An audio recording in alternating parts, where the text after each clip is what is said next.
Olá, sejam todos muito bem-vindos. Eu sou Milena Flor e hoje eu tenho a honra de conversar com ele, que fez história em Paris. Ele conseguiu a primeira medalha brasileira na Olimpíada em marcha atlética. Caio Bonfim, que honra estar contigo. Prazer.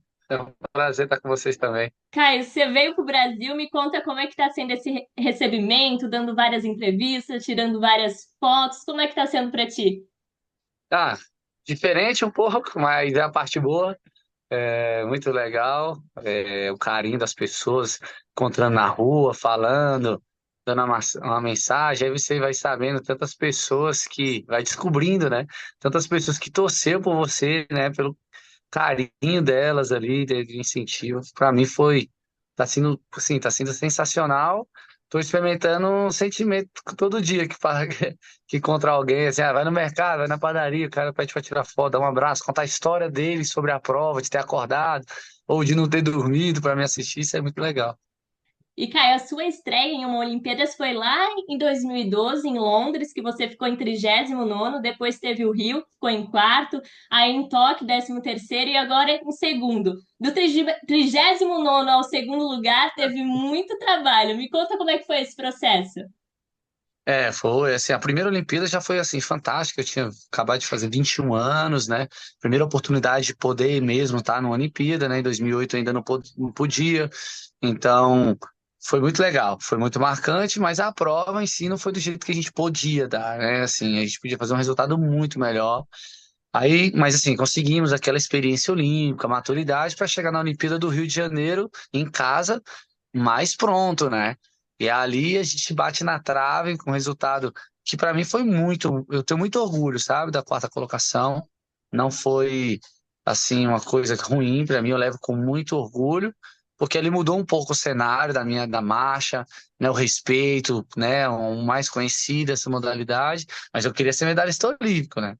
Então eu sempre falava assim, cara, qual é a vez eu falava, Deus, quando é que eu vou ter uma oportunidade de novo de chegar tão perto? Será que eu vou conseguir ter uma oportunidade de chegar tão perto a uma medalha olímpica? Treinei muito, batalhei muito para Tóquio. Nós fomos medalhista de bronze no Campeonato Mundial de 2017, medalha de prata nos Jogos Pan-Americanos. Fizemos um grande ano, né? Aí teve uma pandemia ali no meio, né? Um ciclo diferente, né? Porque é 4 em 4 anos, aquele ciclo de 5 anos. E aí cheguei muito bem treinado para Tóquio, mas o dia não foi o dia. Não consegui fazer, performar da maneira que eu queria. E aí, quando eu fui para essa, eu queria construir essa oportunidade de novo, né? Como foi ali no Rio de Janeiro. Então, o treinamento, toda a dedicação que eu tive ali, um pouco mais de tranquilidade, experiência, né? Eu sempre conto, você falou das 4 Olimpíadas, né? Eu falo, eu queria ter a experiência de Tóquio, a ousadia do Rio de Janeiro e o primeiro amor ali, né? De estar numa Olimpíada como de Londres. E Paris foi a cereja, né? Disso aí tudo, desse trabalho, desses ciclos olímpicos, e a gente conseguiu, por tantos esses anos, batalhar, construir essa oportunidade, chegar em forma, estar no melhor momento da carreira, porque a gente sabe que a Olimpíada é isso, né? Que são um nível altíssimo, e a gente conseguiu essa tão sonhada medalha. Caio, o que que é para você ser um marchador? Ah, machador, eu tenho muito orgulho, né? Um esporte desconhecido, levado pela minha mãe, que descobriu, me influenciou, e poder, assim, quando você é segundo do mundo no que você escolheu fazer, isso é muito especial. E foi com a marcha atlética, né? Então, ser um marchador é aquele que tem que manter um dos pés no chão, então sempre com o pé no chão e a cabeça erguida, né? Com os desafios. Então, ser um marchador para mim me define muito. É um esporte que eu não imaginava que me definiria como pessoa também. E como é que ele te define como pessoa?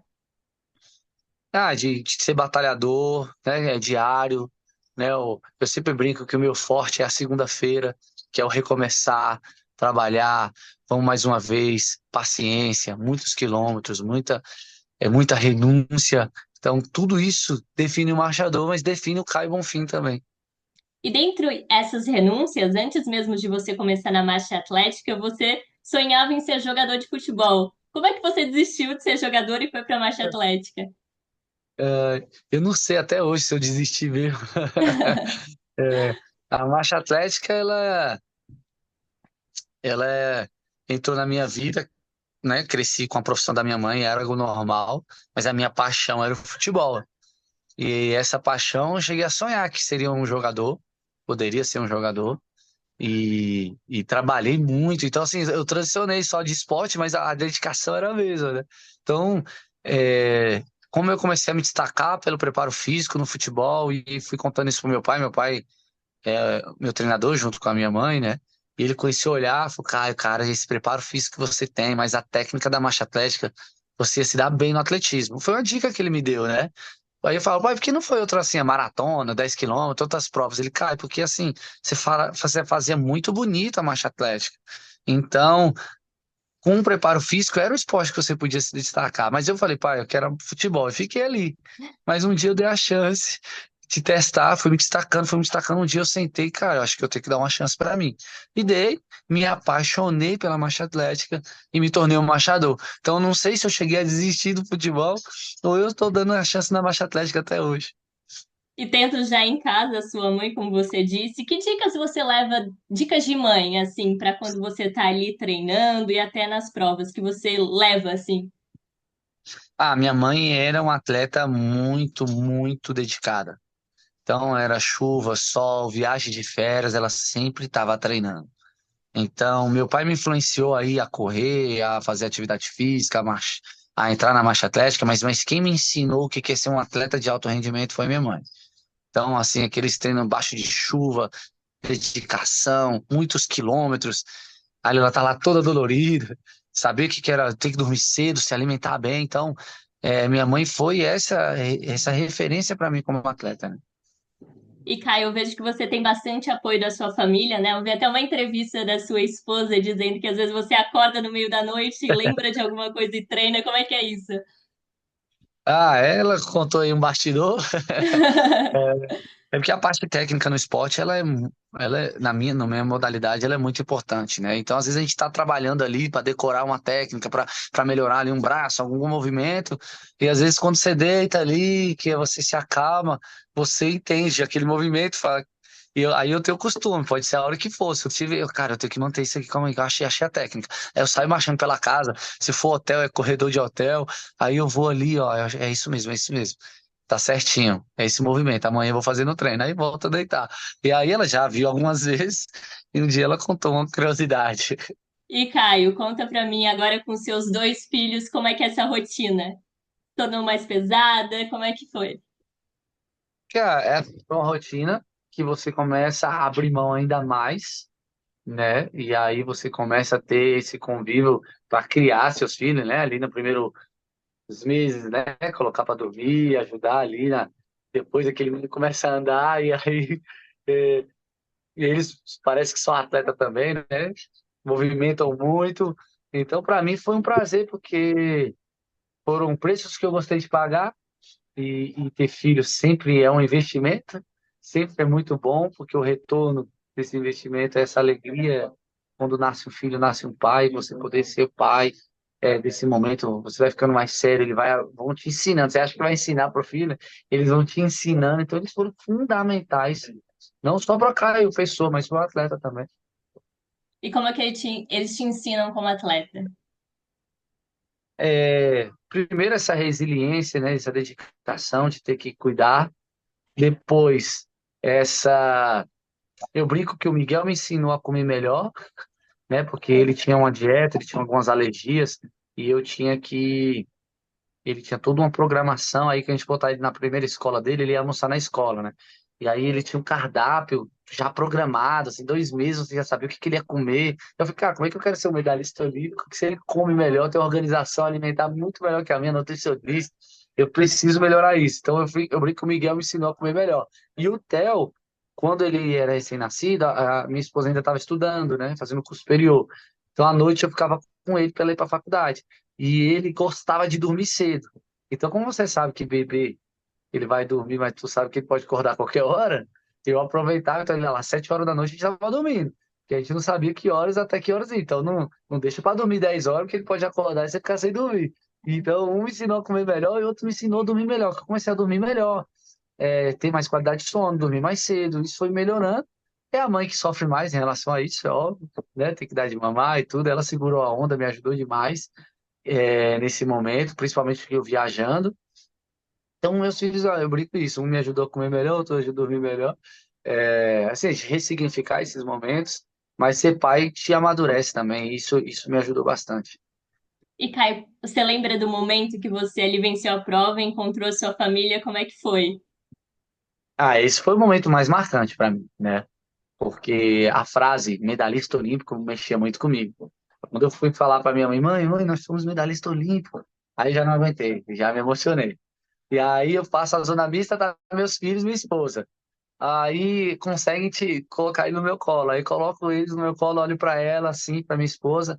Aquele momento foi muito forte para mim, porque assim, estamos realizados, conseguimos realizar nosso sonho. Aí meu pai já estava no lado, aí eu falei outras palavras para ele, porque ele falava que se eu fosse medalhista olímpico, ele era o doutorado dele, né? Aí eu falo para ele, ó, você conseguiu seu doutorado de treinador.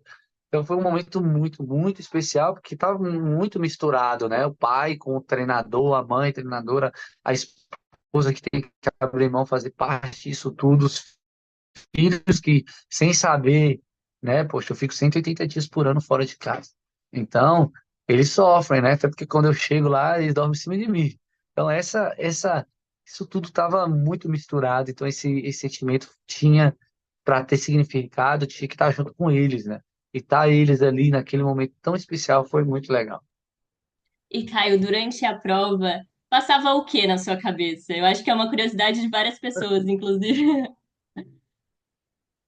Não, na prova, assim, a gente está muito concentrado na prova, no que tem que fazer, né? O ritmo que tem que fazer, quem a gente tem que passar, a parte técnica que tem que fazer, né? A arbitragem tá ali. Então, estava muito concentrado e não perder ali o grupo de frente. Você tem que estar entre os primeiros, né? Você quer ser medalha, você tem que estar entre o primeiro. E você vê que começa todo mundo junto, aqueles 50 atletas juntos, daqui a pouco só tem 20, 10, 4, e agora os quatro brigando para ficar entre os três para ganhar uma medalha. Depois você vai ali brigar pela cor da medalha. Então, é mais uma parte de concentração de fazer, executar aquilo que estava treinado. Então é meio complexo, assim, não tem uma narrativa assim que dá para pensar muito na vida, né? Não passa um filme, não, ali é concentração, porque qualquer detalhe aí você pode perder a medalha. E Caio, como é que é a questão de patrocínio, incentivo? Você sempre teve bolsa atleta, até para outros atletas, né, que pretendem começar aí no esporte. Como é que é para você?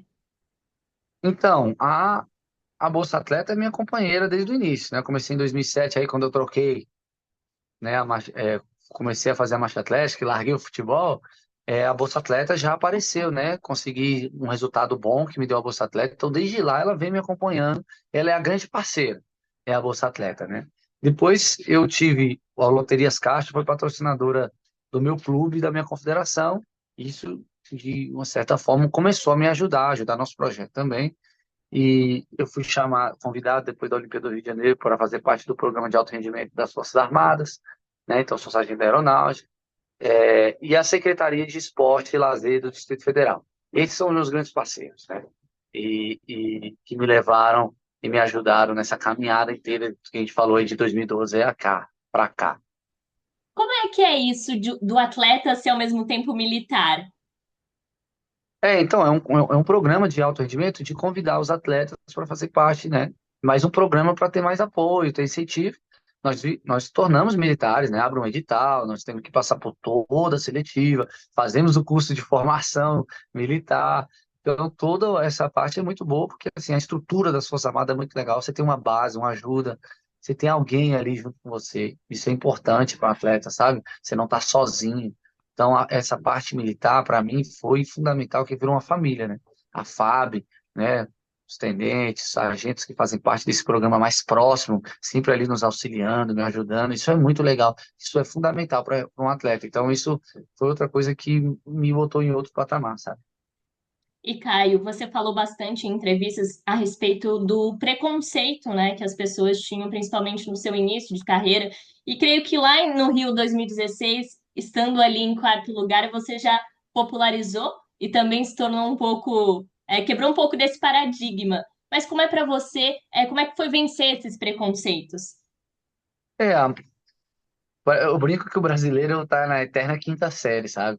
Então ele quer fazer piada de tudo. Eu entendo que nós brasileiros, desculpa, aprendemos a tirar ali com piada, né? Com forma cômica, todas essas dificuldades que a gente tem. Mas quando você vai pra rua ali, tem um cara que tá fazendo vários quilômetros lidando com sol, com muita coisa, e aí tem mais uma piadinha. Ah, o movimento da marcha é engraçado, então deixa eu fazer uma piadinha.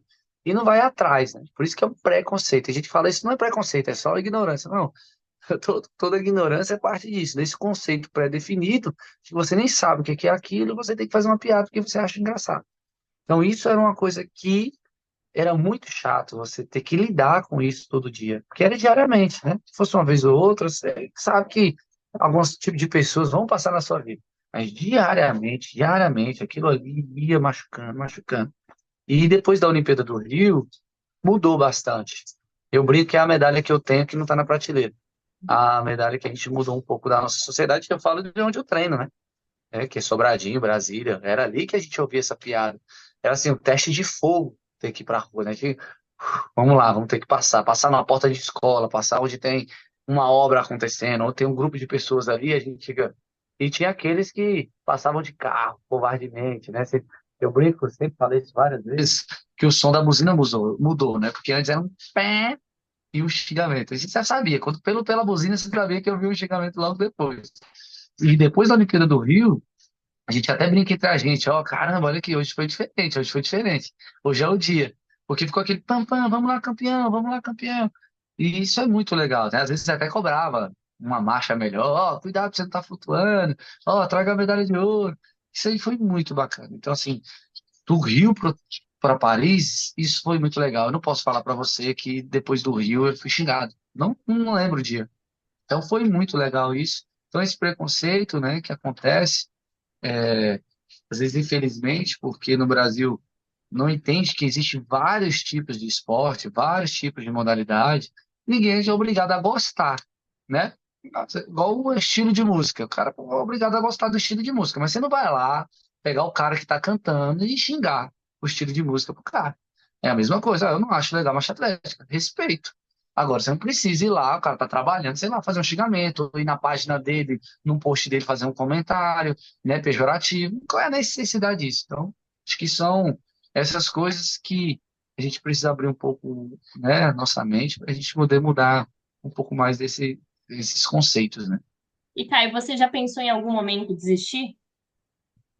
Não, não, porque a marcha atlética sempre foi a minha vida, sempre tive muito orgulho dos meus resultados, desde a primeira vez que eu ganhei o Campeonato Brasileiro, aquele apoio que vinha, eu já ficava todo orgulhoso, aí você vai conseguindo crescer pela graça de Deus, e vai fazendo bons resultados, então assim, a dificuldade sempre vai existir, se eu tivesse escolhido ser jogador também teria, em algum momento, né, não? Até você chegar num time da Série A, num time da Europa, uma seleção brasileira, mesma coisa.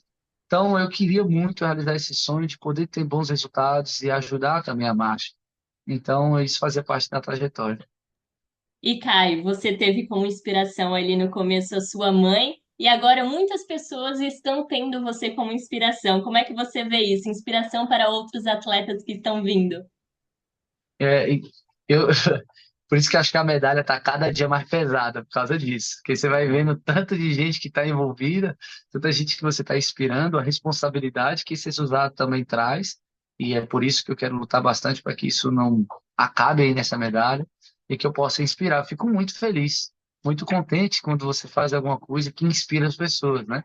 Então, não só os marchadores, mas todo esportista, ou se você é uma referência em alguma coisa, isso é muito legal. Então, eu fico muito grato por poder estar inspirando as pessoas e muito consciente que eu tenho que fazer isso valer a pena para continuar inspirando a nova juventude e quem já está aí também. Quais os sonhos o Caio ainda pretende realizar? Continuar, né? Continuar plantando com muito trabalho, com muita dedicação.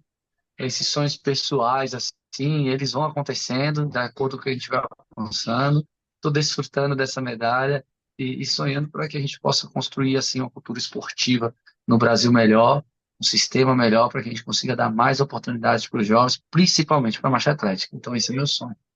Caio, vou aproveitar esses minutos finais para você mandar uma mensagem para os seus pais, que foram seus apoiadores aí desde o começo, e outra mensagem para os brasileiros que viram sua prova, torceram contigo e torcem até o momento.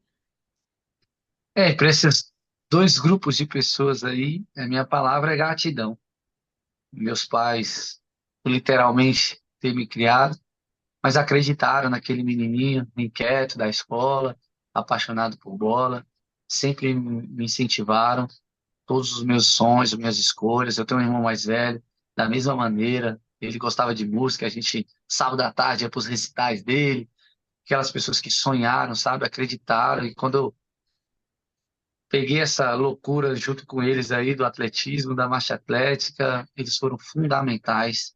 Então, muito obrigado. Obrigado por ter não só acreditado, mas pegado na minha mão e me levado até esse pódio. E ao Brasil, poxa, obrigado àqueles que acordaram para me assistir, aqueles que não dormiram para me assistir, que incentivaram, aqueles que buzinaram com incentivo ou xingamento. Muito obrigado a todos que fizeram parte disso aí. Sou muito grato. Eu estou recebendo esse carinho, que foi o que a gente começou, né, essa entrevista, com tanta alegria, né, de receber esse carinho. A gente fala do preconceito e tudo, não é porque a gente está focando nessas pessoas. Eu quero focar, né, mas tenho que ressaltar. Mas eu quero focar naquelas pessoas que, de alguma forma, contribuíram, empurraram, incentivaram. Muito, muito obrigado de coração, cada um que torceu e acreditou em mim também. E Caio, muito obrigada a você. Você é uma pessoa incrível, além de um atleta extremamente profissional. É uma honra estar aqui contigo conversando. Muito, muito obrigada pela entrevista. Não, foi um prazer, Helena. Obrigado pelo espaço. Quando a gente fala sobre divulgar a marcha, a gente está falando disso, dessa ferramenta que dá voz, visibilidade para a gente, que foi a sua iniciativa. Muito obrigado pelo convite. Que a gente possa aí alcançar muitas pessoas e falar do esporte e, claro, também da marcha atlética, né? Muito obrigada, Caio. Valeu. Tchau, Prazer, hein? tchau. Boa Prazer, semana. viu?